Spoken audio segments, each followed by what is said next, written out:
Halika na, sabay tayo.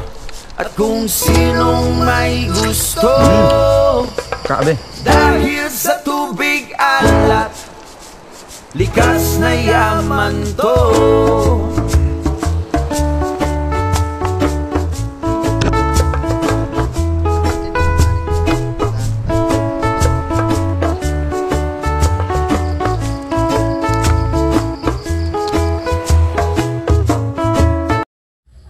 Isang mapagpalang araw po mga Kaspiro. Ayun, set na. Medyo maganda-ganda na ang pakiramdam natin ngayon. Sana lang ay maka-equalize na tayo. At napakaganda rin ng panahon, kaya samantalahin natin yung magandang pagkakataon na ito. At syempre hoping pa rin na makahuli tayo ng marami, makauwi tayo ng ligtas at makaulam tayo ng masarap. Let's go. Nung paparating na ako sa bangka mga Kaspiro, napakaraming ibon yung dumapo sa ating bangka at parang pangit yan dahil napakaraming iniwan. Kahit saan ako humawak ay talagang mayroong ebidensya na natitira. May mga ibak.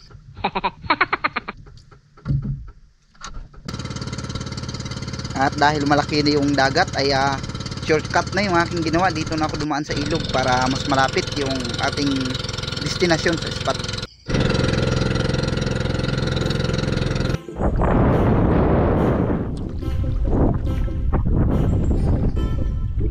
Ayun, nandito na ako sa spot.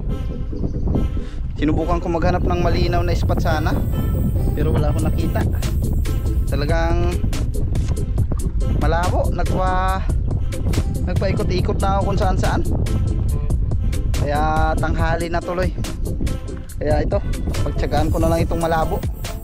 Baka sakaling makadali pa rin.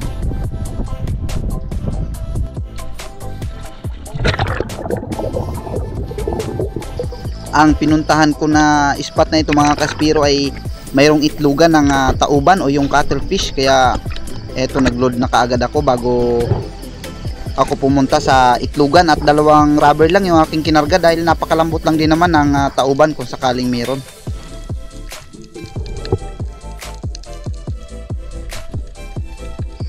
Matapos kong maikot ng tingin yung paligid at wala akong nakitang tauban, ay inumpisahan ko ng silipin yung mga malalaking bato na posible niyang pagtaguan.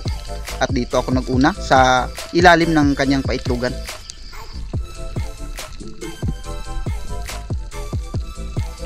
Kung napapansin nyo mga Kaspiro, yung mga maliliit na kulay puti na nakasiksik sa table corals na ito, ay yan ang itlog ng mga cuttlefish.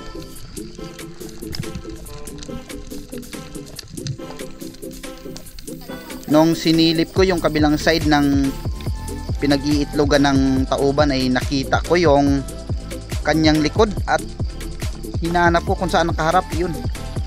Dahil hindi pwedeng panain sa likod ito dahil matigas at baka ma-reject.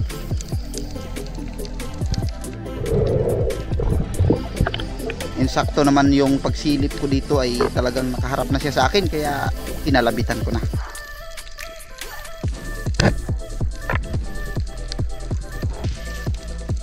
Akala ko stone shot dahil hindi siya kumilos, pero nung hinila ko na, ito na, bago na nagpupumiglas.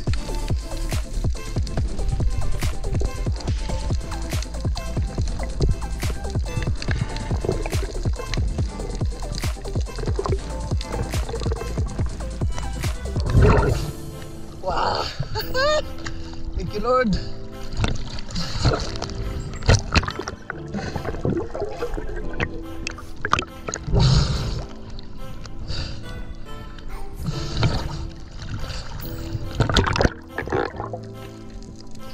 Hinayaan ko na lang na bumugas siya ng ata niya dahil wala rin namang bumibili dito ng ata ng tauban. Kaya itatapong ko rin naman ito dahil sa palengke ay hindi na ito kasama sa binibili, pati yung kanyang likod. Kaya nung makapunta ako sa bangka, dahil hinatid ko ito, ay tinanggal ko na rin. Laki.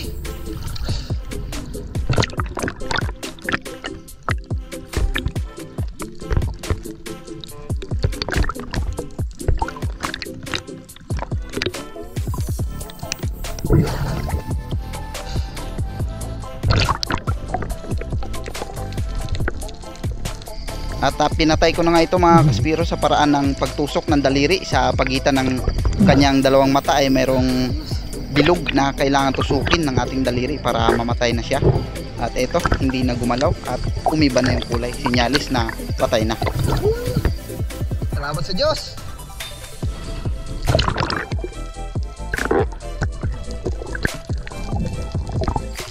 Sa kabila ng paghahanap ko ng malinaw na spot at paikot-ikot ng mga isla dito ay hindi pa rin talaga tayo nabigo. Pinagkalooban pa rin tayo ng Panginoon.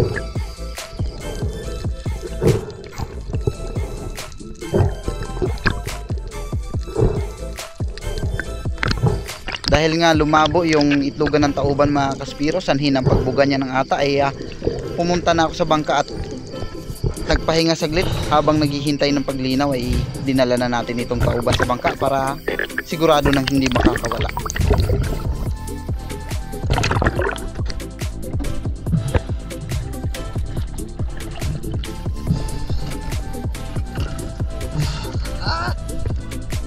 Boundary.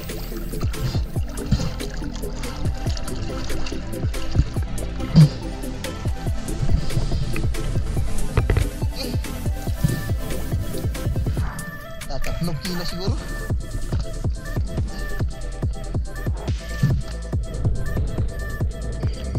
Nilinisan ko na rin yung tauban na ito, tinanggal yung tinta at yung kanyang bituka, pati na rin yung likod bago ko nilagay sa ice bag.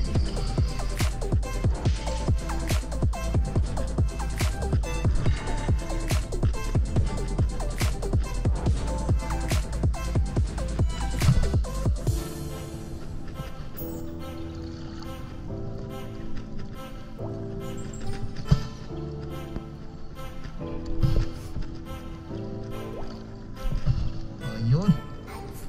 Ito yung kanyang tinatagal. Ito yung tinta niya. Yung kulay itim. Yan.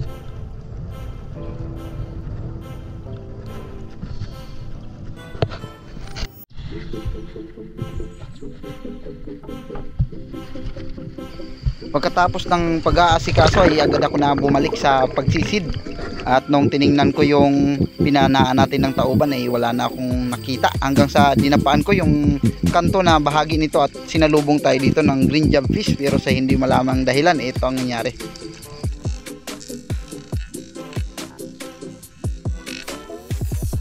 Masyadong mababa yung tansya.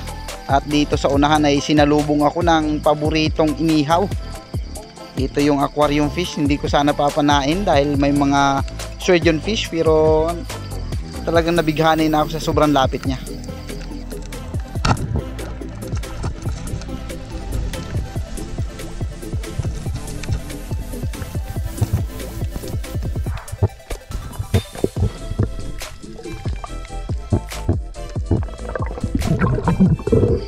Shout out po sa mga espiro ng Taytay Palawan. Paborito nila ito inihaw. Ayan sa Master Burit Adventure at kay Reniel Ruba na tinatawag niya itong Thunderbolt.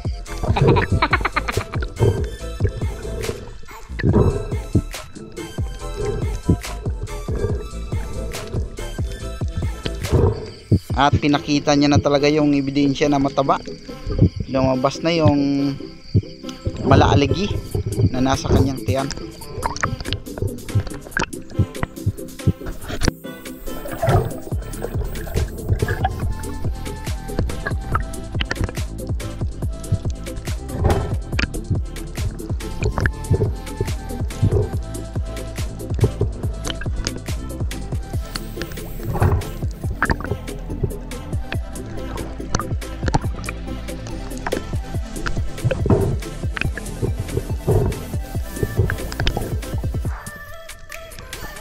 Napakalaki nito mga kaspiro, siguro ay humigit kumulang din ito sa 1 kilo at kalahati.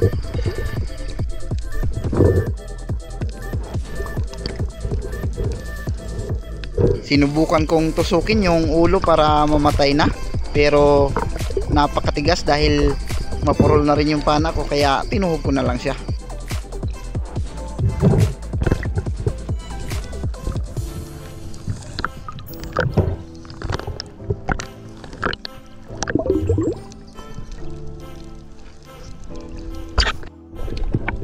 nung kukunin ko na yung shop ko para sa muling pagload ay meron tayong nakitang isang coral trout. Yan, lapu-lapu na napakalapit, kaya nagdali-dali tayo sa pag-load ng ating pana para mabalikan natin agad.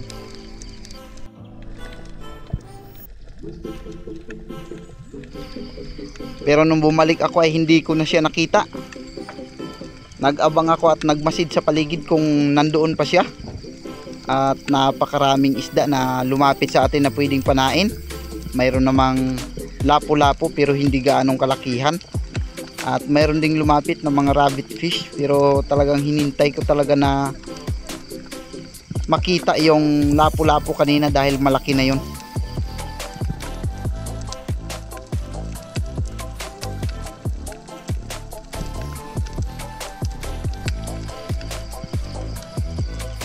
Hanggang sa may lumapit na rin sa atin ng mga sweet lips, yung yellow dots at mga Spanish flag snappers. Pero ang kagandahan ay natanaw ko na yung aking hinahanap. Nandoon pala galing sa panganto at ito, dahan-dahang palapit.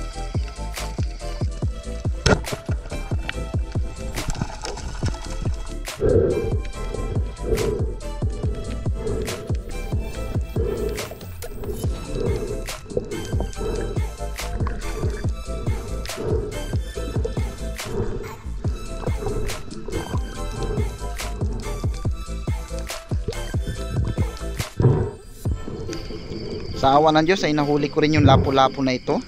At dahil malayo na ako sa bangka ay nagdesisyon na akong lumangoy na pabalik. Wala rin kasi tayong ibang malipatan na malinaw-linaw na spot, kaya wala tayong ibang choice kundi umuwi na.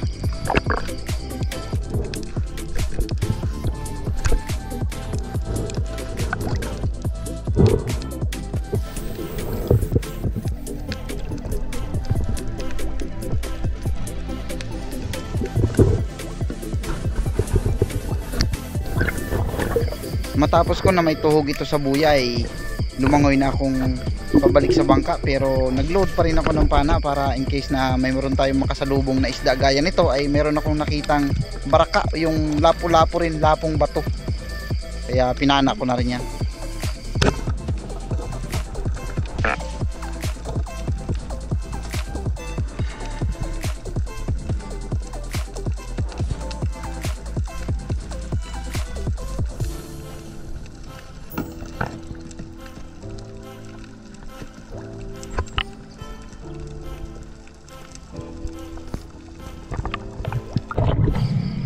Short dive lang muna tayo ngayon mga kaspiro. Ang importante ay meron tayong update at meron tayong blessing.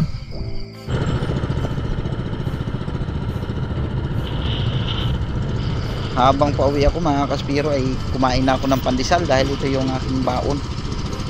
Hindi na ako nagdala ng kanin dahil bago ako umalis sa bahay ay nag-almusal din naman ako.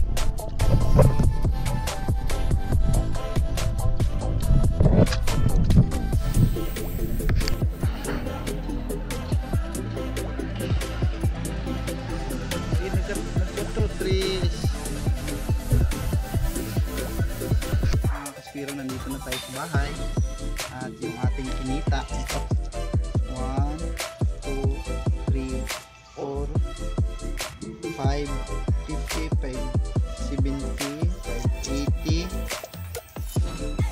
580 kulang 600 din. At meron pa tayong iniiwan na yung pang-ihaw, aquarium fish, yung lapu-lapu at isang tawag sa amin na yung baghak.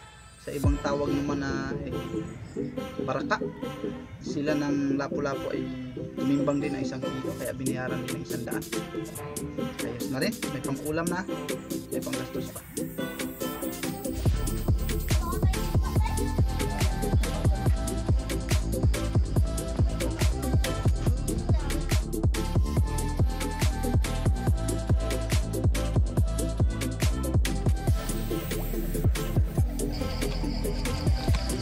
Shout out po habang kumakain tayo mga Kaspiro. Maraming salamat po sa patuloy na suporta. Sa mga solid supporters, mga silent viewers, maraming salamat po. Kay Romel Navarrete, Mundisto Paul, kay Aaron Kay, yan bagong subscriber natin, maraming salamat. Ganon din kay Jerome Gali, Christian Spiron and family, Jaya Burgos. Alright, ito yung kalahati mga Kaspiro ay ibibigay natin doon sa kapitbahay dahil hindi na rin namin kayang ubusin na magpamilya. 3 lang kami kakain kaya masasayang lang din kung hindi ibibigay ito yung kalahati. At kung kinabukasan naman ay ganon din sa masarap kapag hindi na mainit. De La Cruz and family, napakataba ng Naik Cavite, sabi ni Denise De La Cruz.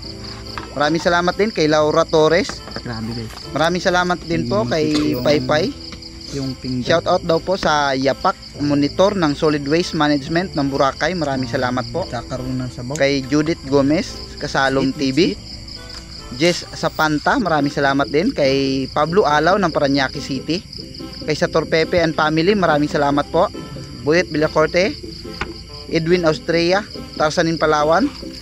Kay Kasalom TV, Nexon Echo ng La Union, Master Boret Adventure at Joel Kaibog. Ganon din kay Pen Expert One Life History, Jan Arel Dimol. Kaya Arbok TV, kay Nilian Taliksik, maraming salamat po. Jolito Kaista. Ganon din kay Kabugsay TV, Karinyo Kayadong and family, Fishing and Cooking with Lakay. Yan, maraming salamat po sa patuloy na suporta at pagtitiwala. Kita-kita po tayo sa sunod nating video kung luluobin ng Diyos. Yun ay huwag na natin pakialaman. Bigay natin yan doon sa kapitbahay.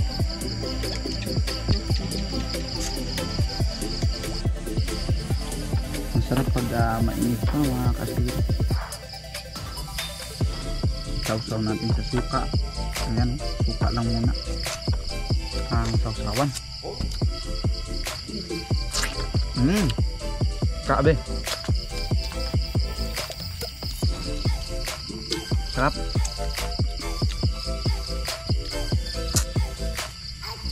Grabing taba.